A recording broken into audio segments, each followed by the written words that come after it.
Good morning, everyone. Thank you for joining us today. My name is Ayesha Dixon, and I'm the director of the Emeriti Retirees Relations Center here at UCLA. This is going to be another fun tech program. I want to again thank PJ from our IT support to have this Zoom one-on-one class with us for the past couple months. I really hope everyone's gotten a lot from just kind of understanding more about Zoom. I think we'll still be in a hybrid fashion for probably a while, given with the new variants and everything that's going on in the world. So we did have a few people submit questions. So let me go ahead and get those going. So someone asked about the camera not turning on during Zoom, and I think that's more of a computer IT issue. So I'll email that person and kind of work with them to see what options they have as far as their camera working. Another question was, what must a host plan and do to have a successful Zoom? So I feel like that's a multi-layered question. So as far as hosting, is there any general questions about how to host a Zoom program or what difficulties people might be having?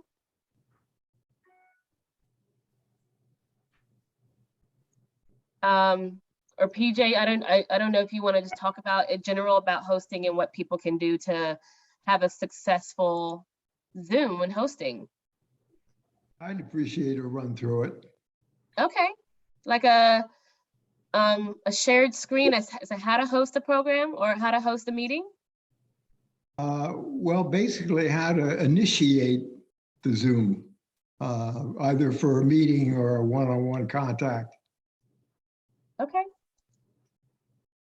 PJ, do you want to screen share how to do that on the computer? So Roger, I think it's twofold. You can have the app on your phone or your device, but you can also do it from your desktop, the web browser. Okay, so can you guys see my screen right here for how to schedule a meeting with Zoom? Yes. I'm gonna also put this in the chat. This website is available to the public, so everyone here can click on this link. There's also a few other ones like how to invite people, how to download the latest version, and like how to ensure that your security is up to date. So I think that would be maybe kind of tie into this question, which, you know, how to set up a meeting, but how to set it up correctly where people can't do like Zoom bombing or just jump inside your meeting. They show you how to like set up a password and all that. So I will just interject quickly and to let people know that the way UCLA has set up the licensing, you can only have the licensed UCLA Zoom if you are retired faculty, emeriti, active staff, active student, but retirees do not have access to the licensed Zoom. The main difference between the licensed Zoom and regular Zoom is you see the SSO, it's a secure, single secure login. So when you have Zoom that's not through UCLA, you'll have to have the paid version, and that's how you log in either through Google or Facebook or another email account. And I think the paid version is just if you want to have unlimited meetings, because Zoom should be just free for the basic version. And that one will cut off after 45 minutes, I believe. So you could get free version of Zoom, but you know, if you want your meetings to last longer, you would purchase a license. Got a question. Do alumni have access to the UCLA account? I don't believe so. I think it's just active staff, active students, and emeriti. Okay. Okay, so this is the Zoom app. So if you were to like have Zoom installed on your cell phone, on your laptop, desktop, iPad, they all look pretty much the same, where it would have the sign in or join a meeting. So if you were to schedule a meeting, you would sign in, like Ayesha said, you would not be using the SSO. You would be using your email and password. If you don't have an account, you'll see something like this that says sign up. You would just click that, put in your email and password. Again, that would just be the basic account. Once the app opens, you can either start a meeting on the fly by just start with video or start without video. Or if you wanted to schedule it for, say, like next week, you would then just click on the schedule button. And then here a window will pop up where you can create a topic, the date and time, how long you want the meeting to be. On the free version, again, it's going to be 45 minutes or less. If you want to, you can set up reoccurring meetings. And right here, require meeting password. We don't use the password that often, but if you wanted to have a more secure meeting where people can't join your meeting without having a password, that's where you would put that. And yeah, so once you click on schedule, you'll get a pop-up with an email template where you can just put in people's email addresses, and then it's going to send them the invite. So let's see. When you click on the schedule button, you will see, I believe it's like this, where you can either copy the URL or you copy the invitation. So when you create a Zoom meeting, and this is kind of how it is with Zoom in general, every Zoom meeting has a unique meeting ID. So if you think about all the number combinations that are out there in the world, every single time a person has a Zoom meeting, they're given their own unique meeting ID. So when you log in, it could be, I think it's 12 numbers, it's 12 numbers, you type it in and then you hit enter the Zoom. We always have programs with a password, just out of security, they suggest it for UCLA, but that's kind of the basics of creating the meeting. And then you could just give people the meeting ID, just like when you registered for this program, there was a link you clicked and it popped up and you typed in the password. Does that help answer the question? I know that it was a multi-layered kind of question, but at least like how to be effective. Once you schedule the meeting, I'm not sure what the question is, but Ayesha, I don't know if you have any other input besides how to schedule the meeting and then when it's done to end the meeting, but I'm not sure what they mean by effective hosting. Yeah, I'm a little confused by sometimes when I get Zoom, it says click on this button. Sometimes it says it wants the ID number and the password. And when I'm sending it a Zoom invitation, does the invitation automatically show up? For example, if I'm setting up a Zoom with New Delhi, India, there's a 12.5-hour time difference. So if I set it up for 10 o'clock in the morning, will it set up for the equivalent time in New Delhi? Or do I have to figure it out and send an email to them to log in? Yeah, so when you schedule the meeting, just like how we see here, you would have a time zone. So you would choose your time zone, and then when they accept the meeting, it will go to their time zone. So they'll see what time it is on their time. But like when you're setting this meeting up, you're gonna say, I want it for June 15th, 10 a.m. Pacific time. And then, I'm not sure the difference between like India, but it would show up on their time. Yeah, just whether it shows up, because I do India, or I do a lot of international kinds of stuff. So yeah, so that would work. And when your question about if a meeting has a password, I mean, that really depends on how you set it up. If you click that button right here that says require meeting password, that password will be included in the email template that you send. Okay, thank you. Just as though you were sending an invite to someone in New York, it would automatically do the time zone difference for where that person is. I mean, you want to be mindful of time of day you're scheduling it, because it might be 2 a.m. But when you click on it, you should be able to kind of see right there where it says time zone. Do you see, if you look up a little bit? Yep, it says time zone Pacific.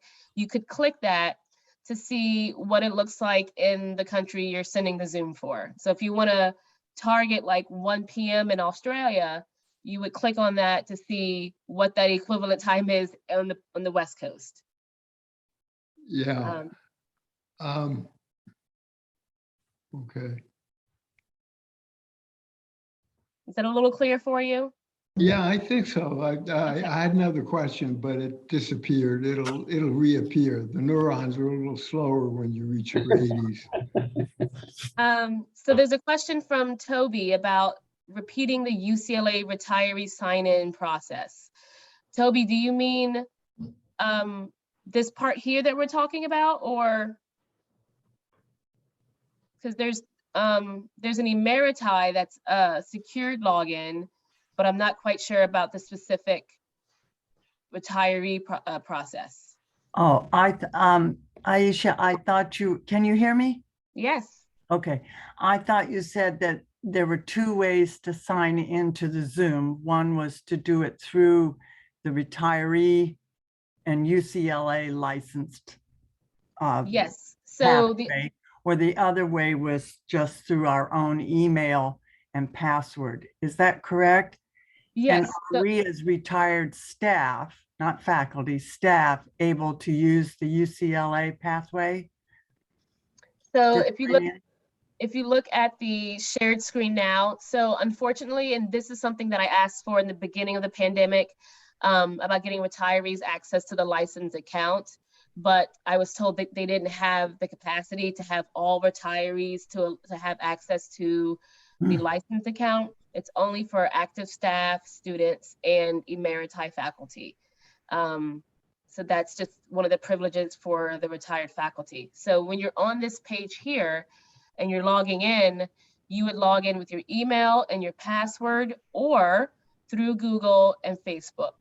That SSO is something only for companies that have that license through Zoom for the license through Zoom. So through my Zoom account, I can have 1,000 people on my Zoom, compared to when you pay for it out of pocket, you might have a maximum of 100 or something people. I think depending the level of Zoom you purchase, and there's pricing plans, you could go through that too, deciding what you want to pay for.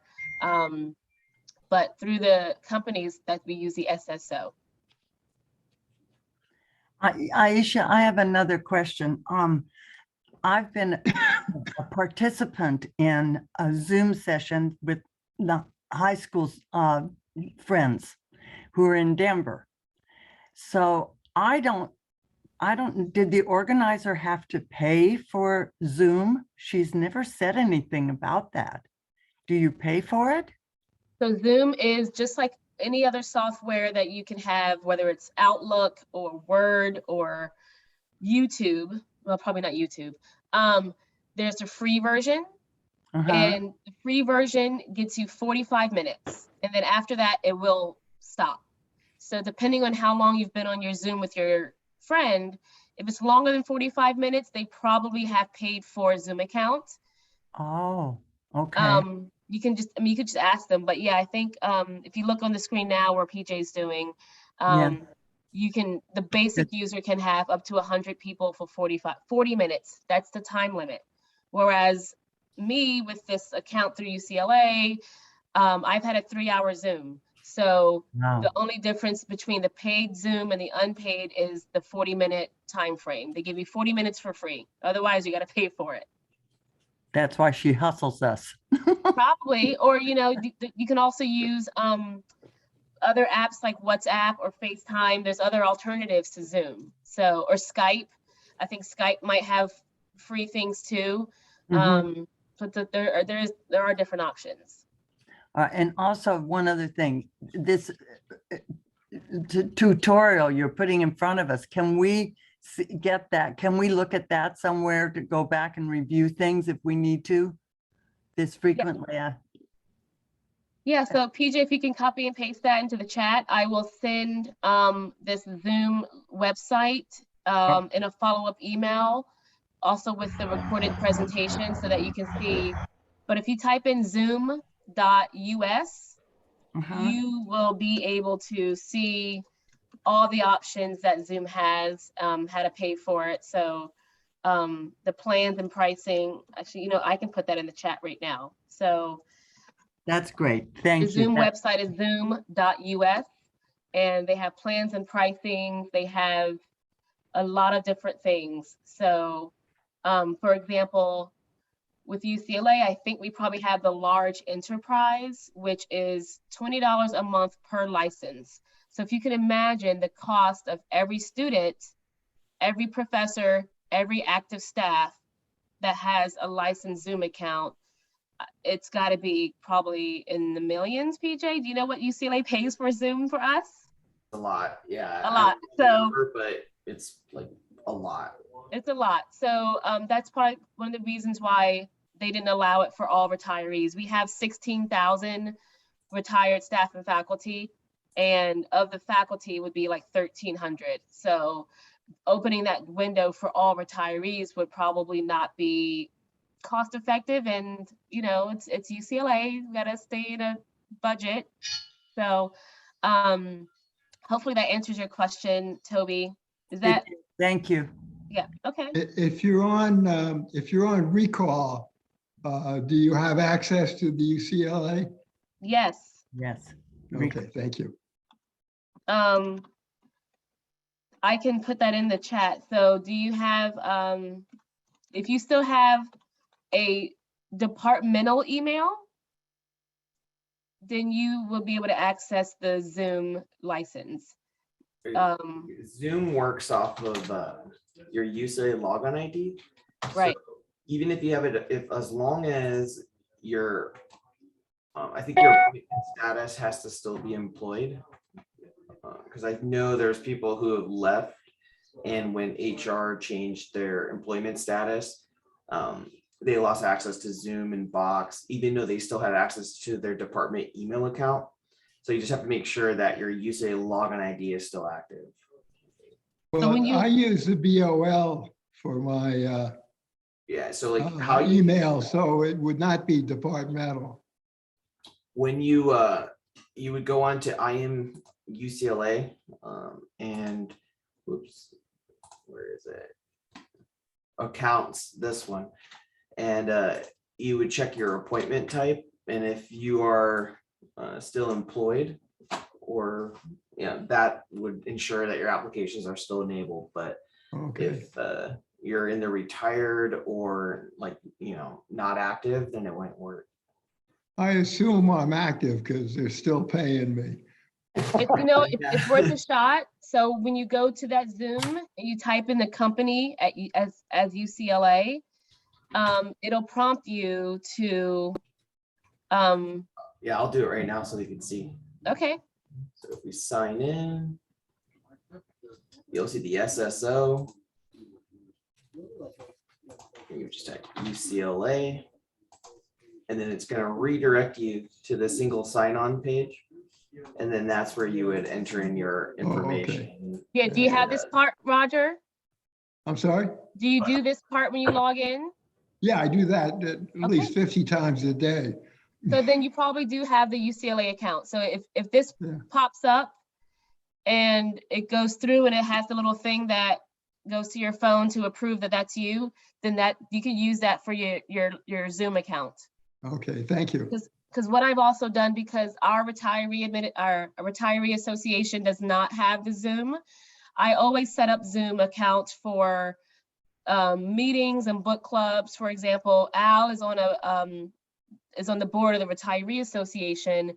When I set up a Zoom for their 2-hour meeting, if I have to leave, I could still set up the Zoom, assign someone else as a host, and I could leave, and they could still have their 2-hour meeting because they're on my account.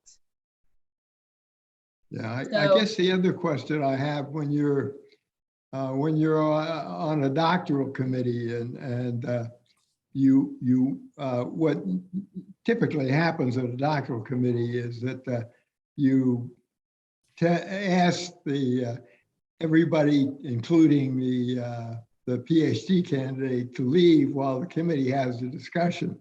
When you're doing that on Zoom, I notice that you can block them out, but I don't know how to do that.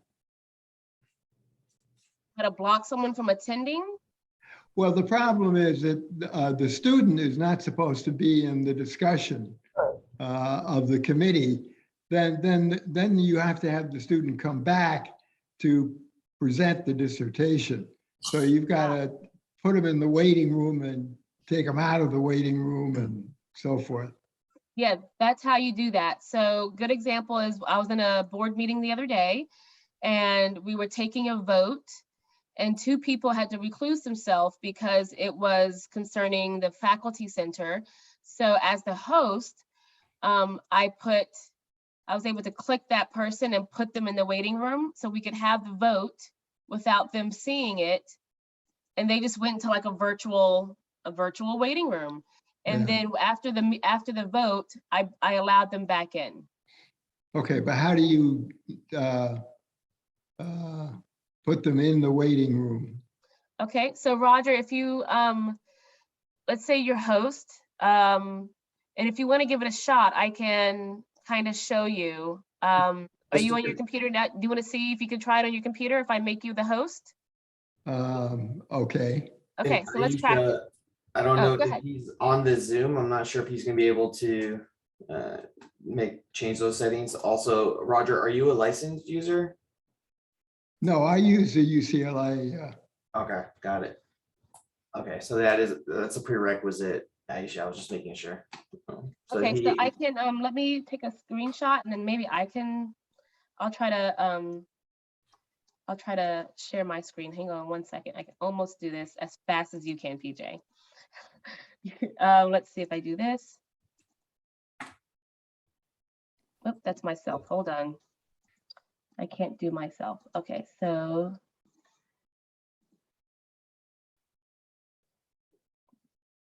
Okay.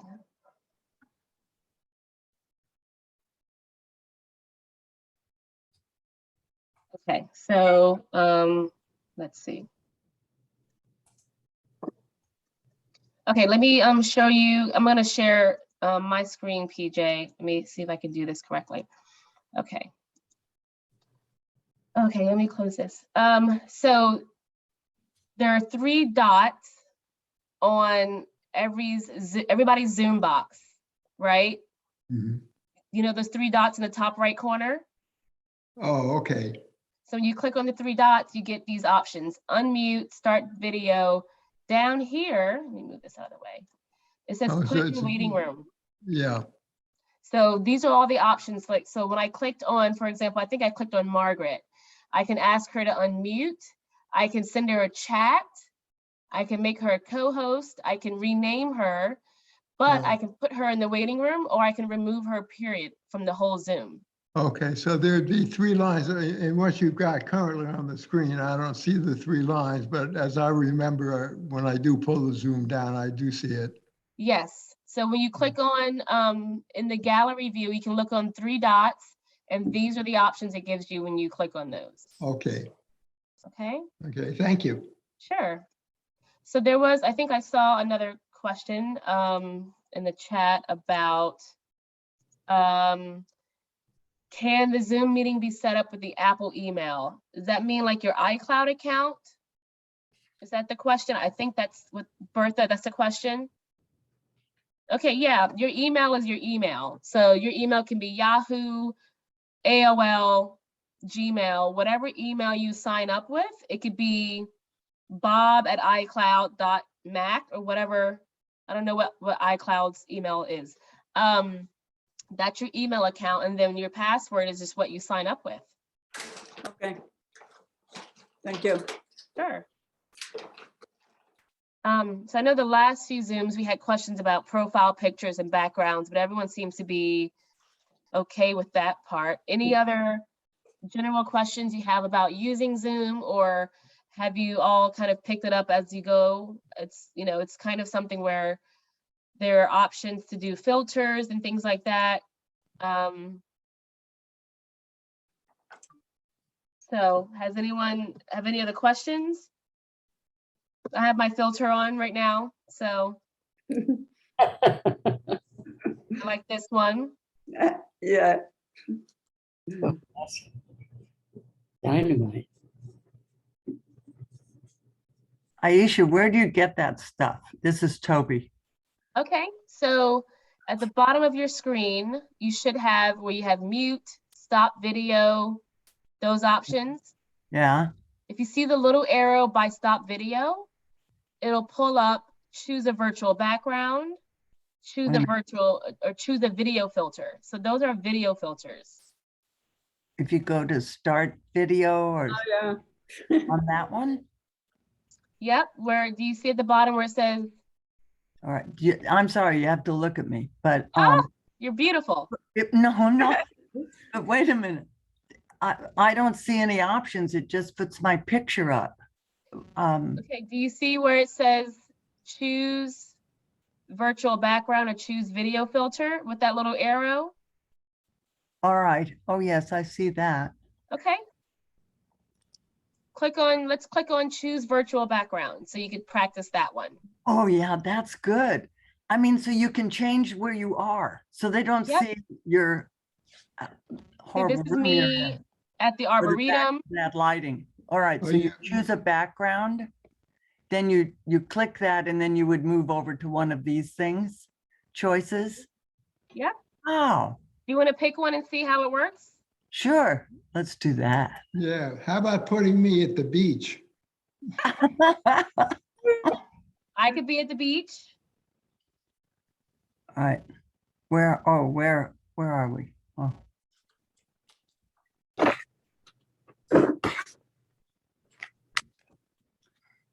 If anyone else they want to practice, there you go. PJ's in the San Francisco now. You're more than welcome to try. I mean, this is the time you can kind of troubleshoot your background. How do you go back to that screen that you have where you choose the background? Where at the bottom where it says, here, let me see if I can take a picture and show you that. So when you do, I'll take a screenshot of it, Ayesha. Let's see. Oh, yeah, okay. San Sorry. Francisco thing. okay, Virtual background, recording audio. at the bottom, Bertha, do you see mute and stop video, those options? Yeah, I did, but then I like Roger, I think it was Roger, was saying he can only see himself. Oh, I do too. So, Video filters. so if you click the little up arrow by the stop video, so at the bottom there's a You guys can see my screen, right? virtual background. Because I got to take a screenshot right here. So you Yeah, have like do the you see- little video. Oh, I see, okay, here. yeah, do you see that, Bertha? I Where you have the do, little but arrow? I can't get anything. It says, select the camera, Microsoft Live Can Studio TM, choose a virtual background. Choose a virtual background. I do, and it's already selected, but it doesn't go anywhere. Okay, So, and then when I choose the background and filters, oh, I see at the bottom. yeah, do you see it? Yeah, okay, You want to practice? yeah, sure. How'd that go for you, Toby? Well, when I went into mine, Oh, I it see. said there were no choices. It just there was a box that said choose a background, but there was a box underneath that said none. So do you have to choose some Right, no, backgrounds and put them in there? So none is always the first option. So if I click on none, that means it takes it away. And you see my pile of laundry. You see that? Yeah, I don't have a filter. That's none. But But there were no other pictures for me to choose from. there should be some defaulted ones. If you can go back to that screen share, PJ, where it has the blur and then San Francisco. So see how they have some that they just Right. gave you? Right, but when I did it on mine, I didn't get that. You may I have to didn't get a update. choice. I just got the none box. Yeah, I had the same problem. When I clicked on the beach scene, nothing happened. Oh, you got a scene though. I didn't get any scenes. Let's see, I'm gonna try Well, I again. had a scene to select from, but that didn't seem to give me that scene. So there's just none, but I've no other, on the bottom, it asks, I have a green screen. I don't know. What's that? Oh, That you don't I select that? I didn't get any image or picture show up. Some at you. I think maybe we need to download some image or something. Okay, The so default is nothing. so while you're there, Toby, and it has none, you don't see the Golden Gate Bridge or No, Okay, none so- of those choices. Yeah, me I- too. Yeah, for a moment I saw the well, choice. Bertha, Mhm. yours is blurred, so that's part of your, that's a virtual background. That's what I have. See, mine's blurry. Okay, I could, so how do you go back to get the different choices? You go back and you hit that same arrow at the bottom by the stop video, and then you just pick something else. Oh, I see. wait a minute, oh, let me, People who don't have anything except none and blur, I have choose. seen that. They may have to update their Zoom. oh, it just doesn't say. It just says choose filter, and then when you, video filters, let's see, try out new filters comes up. So Let's see, close. try out new filters, but nothing shows up. Where am I So supposed, in this situation, you might need to update your Zoom. So oh, if you're not able, if nothing's showing up, you might have an outdated Zoom. I updated my Zoom this morning before we started. how do you So update your Zoom? okay, if PJ is sharing his screen now, so when you log in, I'm gonna you click close on it. your, Yeah, we won't be able to do it during the meeting. Yeah, I think it may download the update, but it won't install because it will kick you out of the meeting. It's like Oh. when you have Zoom open on the top right, you'll see an image, your image for your profile. When you click Yes. on that image, a window's gonna pop up and you'll see check for updates. It will then download the update for you, and then it will warn you that when it's installing that it's gonna close. So you could just kind of wait until the meeting's over and then try it after that. And then you should see the filters and virtual backgrounds. Okay, thank you. Yep.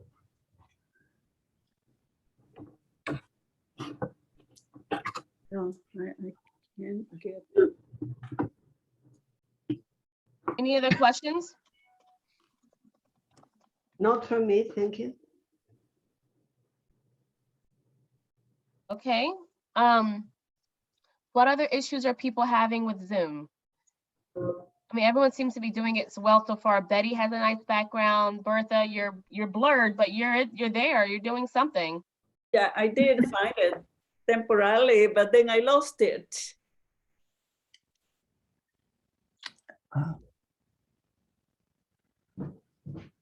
Yeah, how often are these classes? They're wonderful, by the way. Well, this is our third one, I think, PJ. So I know PJ is a full-time staff on campus working for the Chancellor's organization. So I've asked him to dedicate the past 3 months of time with the Zoom one-on-one just so that we can have that support. We weren't going to keep going unless people have, certain questions and have very specific things, because I don't want to take away time from PJ, but this is our last program of the year.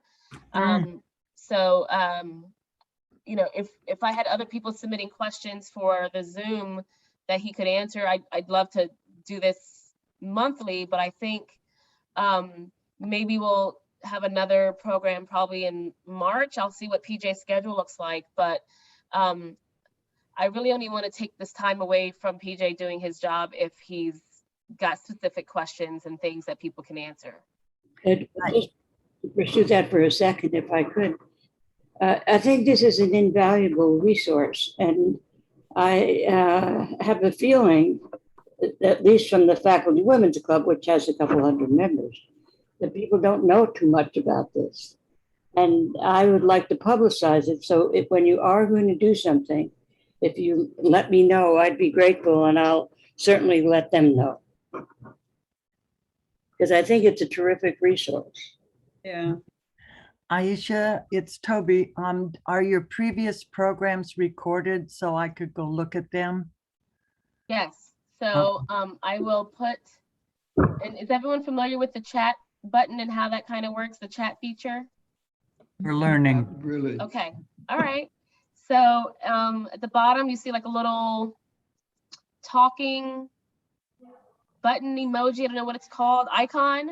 Yeah. And that is where you chat. So, oh yeah, I remember that one. So this is so I just put our YouTube channel in the Zoom. So if you click on videos, PJ, yes. So I just put this in our Zoom. Every single program we've had on Zoom for the past few months, years, I guess, is on here. We have October, and on the left, we have November 2021. So they're all very, group specific. Whatever the group wanted to talk about is what we did. But all of the Zooms are right there. You can just click the link in the chat and see all of our YouTube videos. Wonderful. Ayesha, I have a question. Regarding the chat, is it possible to copy those? I jot down a note about the site that is there. But after you get off Zoom, how do you access what was included in the chat? Can you save the chat somehow? So as a host, I can save the chat. Can you save it as a participant, PJ? Yeah, you can save it as a text file. I'm taking a screenshot right now just to show. So like right now, if you opened up the chat and so right next to the chat or to the right of the chat, you'll see 3 dots. If you click that, you'll see save chat. It will automatically save it. And then you can say show in folder. Here, let me just do it so we can see it. So for most computers, it saves it to your downloads folder or your desktop. So it'll come up as like a text file or a Word file or something, and then you'll be able to see the whole chat. Okay. Yeah, then you see where it says show in folder? Yeah, and then when you click that, it just opens up. So it looks like it goes to Documents, Zoom. This is on a Windows PC, so Mac would be in a different location. And then once you open that, you would see here everything that we wrote in the chat box. Oh, fantastic. Thank you. You want to try saving it on your computer, see how? So if anyone's never saved a chat before, you click on the chat, you click the 3 dots, and your first option is to save the chat. Click on the 3 dots. In the chat. Oh, there, I see. Over there. I see. Okay, so it comes in handy if you're in a Zoom where you're getting lots of links and things sent to you. It's hard to keep track of them, but at least you can save them to your computer. Oh gosh, this is wonderful. Okay. Okay. Thank you very much. that's- I have to run, unfortunately. I've got another conference. In Indonesia. Thank you for your help. All right, bye, Roger. I gotta leave. Yeah, there we go. Okay. So that answers the chat in our previous Zoom programs. Any other question? We have about another 20 minutes or so where we have PJ to kind of answer these questions. I think that's the gist of how to use Zoom. There's a lot of things you can do in Zoom, and it really does come in handy just to sit around and play with it. I've done meetings, I've done webinars, the recording option. There's a new live transcript, so I can show you how to do that. So can you see the transcript as I am speaking? No. I'm not sure. I think it allows participants to see my closed captioned. Oh, wait, close has been enabled. Yes. So as I am speaking, I will enunciate more because it's typing as I am talking. Is everyone able to see the closed caption? No. Okay.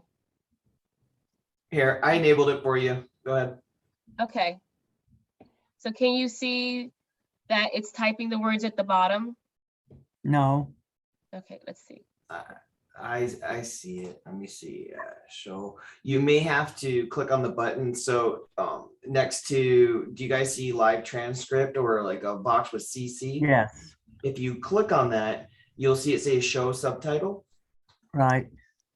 Yes. And then you'll enable it. So by default, Ayesha enabled the feature, and then you as a participant would have to then, show it. I'm not sure, Ayesha, if you can kind of force it for everybody. I thought so. So the way that it's worked before is that this is kind of a new feature that Zoom has enabled. It's something where we started using it because some people who have hearing difficulties were able to still see what's happening in the meeting as long as people are enunciating. Oh, it spelled it right too. And slowly talking so that it has time to transcribe what you're saying. That's a wonderful feature. That's one of their Yeah. new features. This is why it's really important to update your Zoom so that you can have these wonderful new features on there. Right. This is Toby. I'm gonna update my Zoom after this by going to Zoom and clicking on some dots somewhere. And it's gonna tell me to That sounds update. about right. All right. All right, I got it. I'm gonna try to hold the thought. There's also a history of the transcript. That's cool. I actually never seen that before. So there's a question about WhatsApp. So WhatsApp is similar to Zoom. Let me stop the closed captioning quickly so I can see what's happening. So with WhatsApp, it's kind of like FaceTime for people who don't have iPhones. Is anyone familiar with the WhatsApp app? Okay, so meetings. I have attended meetings on WhatsApp, but I don't know how to set it up. okay, so this I think it needs to be on your phone. Is there a web browser version? No, I use my phone. Okay, so on your phone, you have to download it to your iPhone or your smartphone.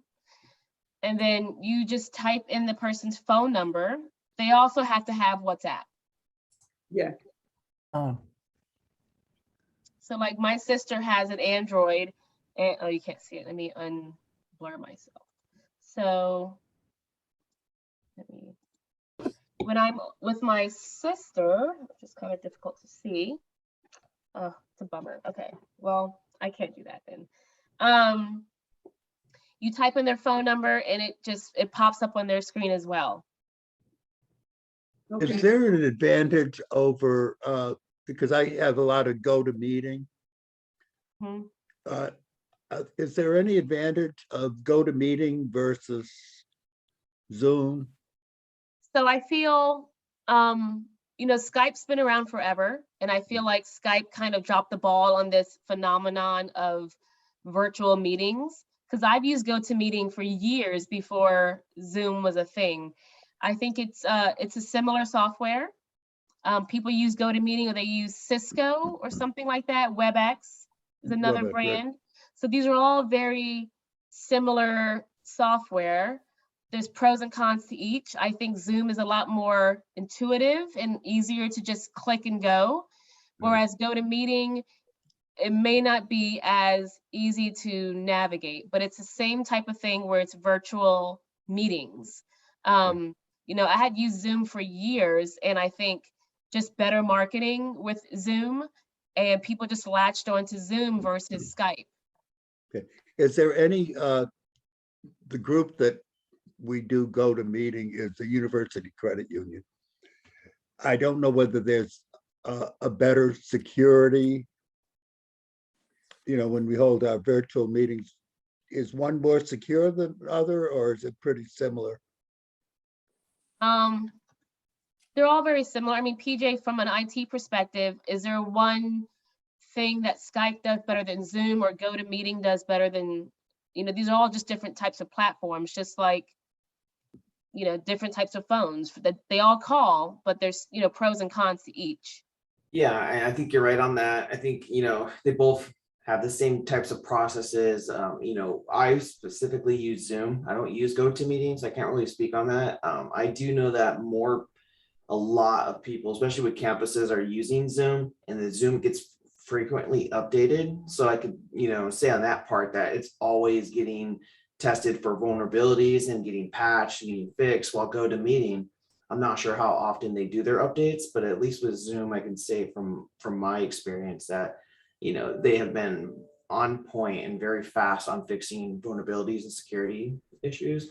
So, but yeah, like I said, I haven't really used GoToMeeting. I know with Zoom, you can do screen sharing, also pass the controls for your keyboard and mouse to another person so that they can remotely take over your PC. Say if you needed help with something and you know you have a friend or a family member who's good with IT, you can pass over your computer and then they can move your mouse and help you. I'm not sure if GoToMeeting can do that, but Yeah, I think Okay, it's good. a very similar process. Even with the other thing I use a lot is called Google Meet.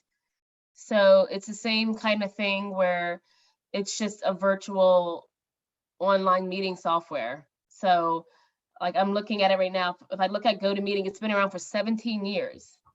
And I would have never thought it's been around that long. While Zoom has been here about 5, maybe. So there's just, yeah. Oh, here you go. There's a side-by-side comparison. There's a free trial versus a free version. And I think, you know, it just became popular. People like Zoom. Had I known Zoom would be took over Skype, that's a whole different, Yeah. I would have invested better.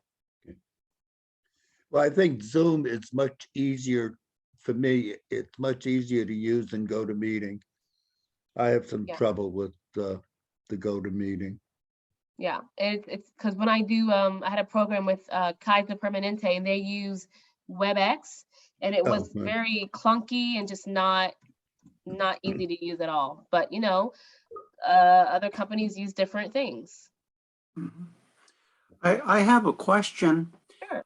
It's if I want to use slides, present slides, how would you do that? Let's say it's a PowerPoint. Okay, for slides, the easiest way I found is to have the PowerPoint on your desktop ready to go. That's step 1. Then you do your share screen. So if you have a PowerPoint on your desktop, Carlos, we can walk you through how to practice. Okay. Do you have a PowerPoint on your desktop? No, I don't. I'm sorry. Okay, it's fine. So the process is kind of, and I'll share my screen. I think I have a presentation here. So if I do share screen, it gives me these options that pop up for my screen. So I'm going to click on kind of sharing my desktop. So you can see my desktop here, right? Mm-hmm. Yeah. So I'm going to click on my presentation. It opens up and you can see it. So now the view that you see has all my slides here on the left. So it's basically showing you exactly what I see on my computer. So since I want to show you the slideshow, just as a regular presentation, I would do slideshow, play from beginning. And then you see my notes here. Yes? Yeah. So the only issue is I would have to change the display. You see that here? So I'm going to change my display so that you see the, you don't see the presenter view. You see the audience view. Does that make sense? Yes. So if I swap it, now you just see the main slide. And then I can just go through my slides, right? And when I'm done, I can just stop share. Was that too fast? Did that explain it a little bit, or should I do it again? Will there always be an image of you as a presenter on the side there? Yes, because they just always have this talking head, and that's just kind of, I think people like to see the presenter and they can look at the lips. If they have trouble hearing, they can see the person speaking. There's no real way to, I mean, I guess I could hide my picture, but it's always good to have this, the slide and then the person that's speaking. You will always have that option. Okay. Thank you. Sure.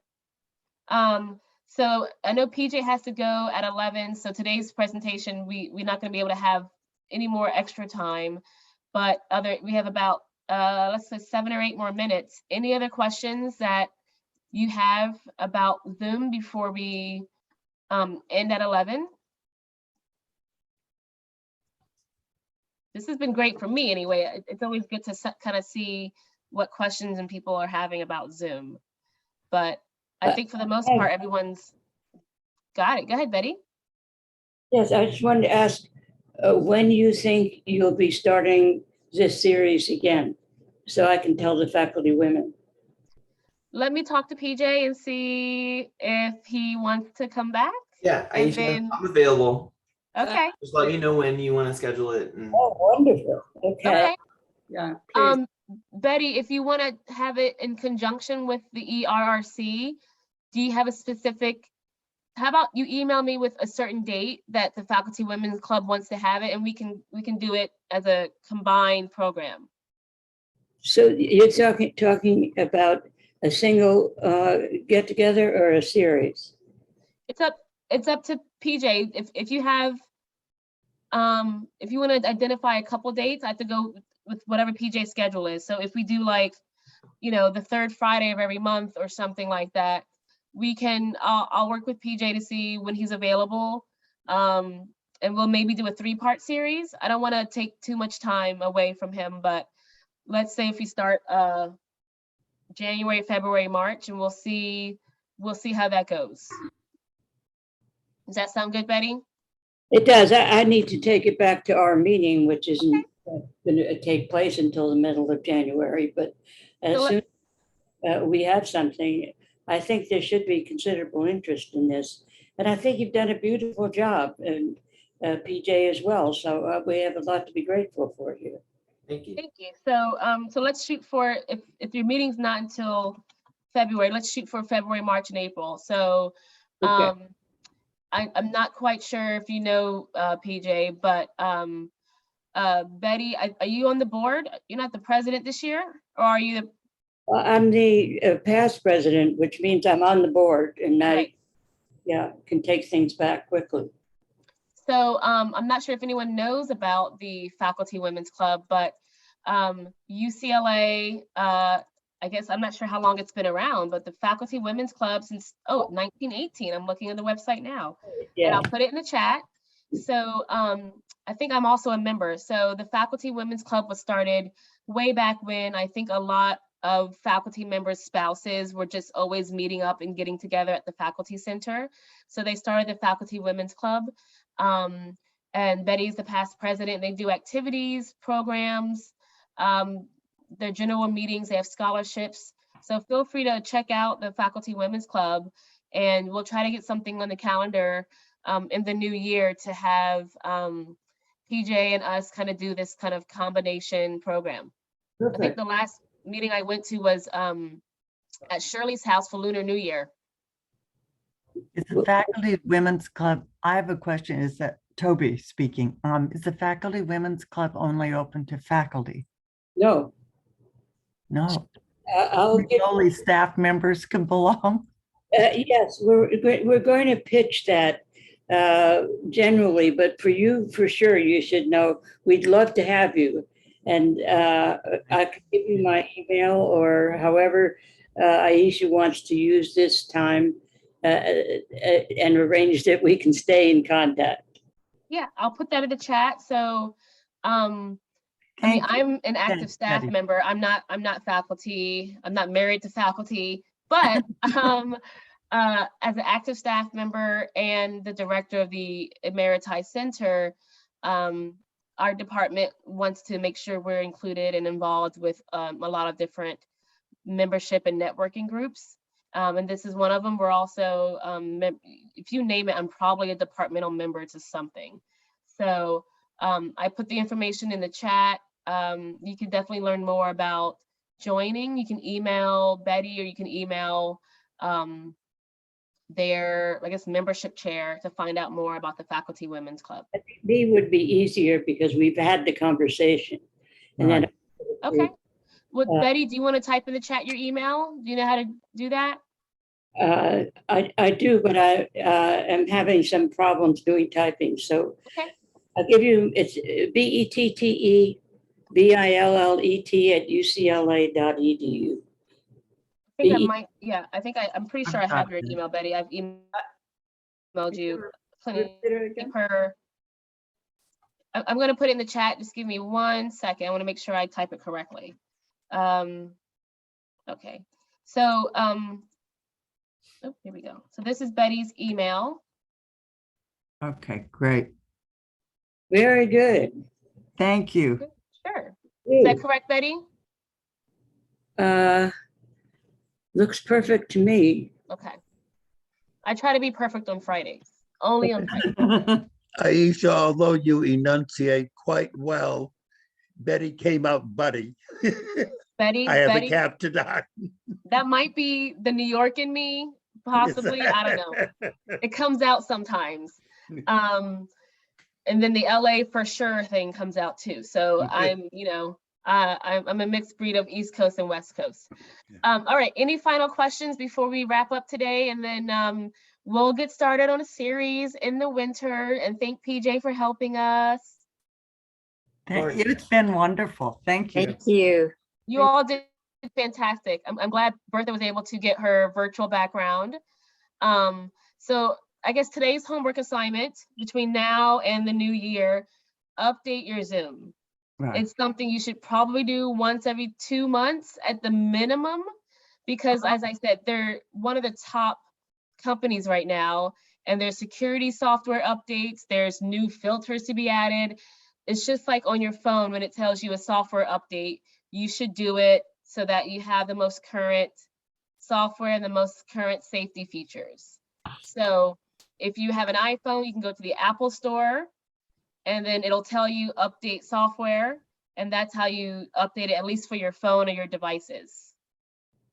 Okay. Thank you. All right, Thank everyone, you. have a great weekend. I'll be uploading this to YouTube, and I'm going to send out an email link with all the saved chat links as well. So be on the lookout for an email either later today, definitely later today. I'll get it done. Okay, PJ, thank you. Have a great Thank you winter both. break. Thank you both. Thank you. Bye. Bye.